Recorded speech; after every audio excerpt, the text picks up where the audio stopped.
Introdução. Nesse episódio aqui, nós vamos explicar como usa a ferramenta de tradução riba Wikipedia. Com a ferramenta aqui, vou traduzir artículo riba Wikipedia de idioma para outro idioma. A ferramenta aqui faz uso de tradução automatizada. Kuta hasi, ku bolo mestre traduzir, pero também corrigir informação na papiamento. Para por trabalhar com a ferramenta, vou mestre ter conta de Wikipedia. E vou mestre ativar a ferramenta de tradução dentro da configuração de usuário. Já vou começar a trabalhar. Vou nos como para trabalhar conta, nos agregar vídeo como para criar conta de Wikipedia arriba nos YouTube page.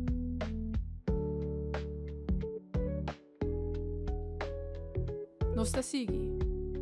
Agora nós vamos ativar a ferramenta de tradução dentro da configuração de usuário.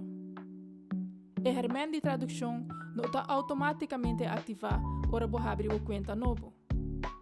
Mas ativar essa aqui para mim.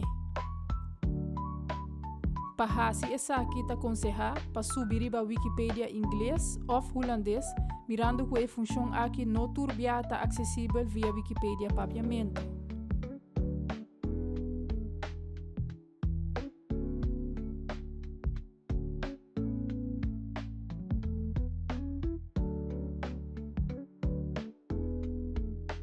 Depois que você abre a conta e chega na página principal, vai no menu banda direita, arriba, bota aqui a opção beta. Clique arriba.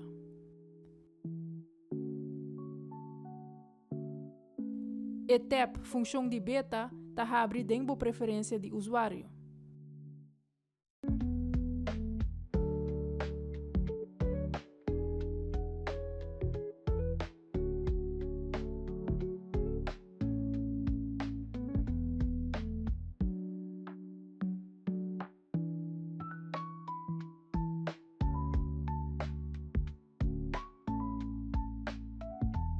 Scroll by above te ora boa a opção tradução de conteúdo. Marca e hockey aqui para ativar a ferramenta. Siga scroll by te na final da página e clique riba o knopi blauw. Guarda. Para guardar a preferência na novo que você selectar.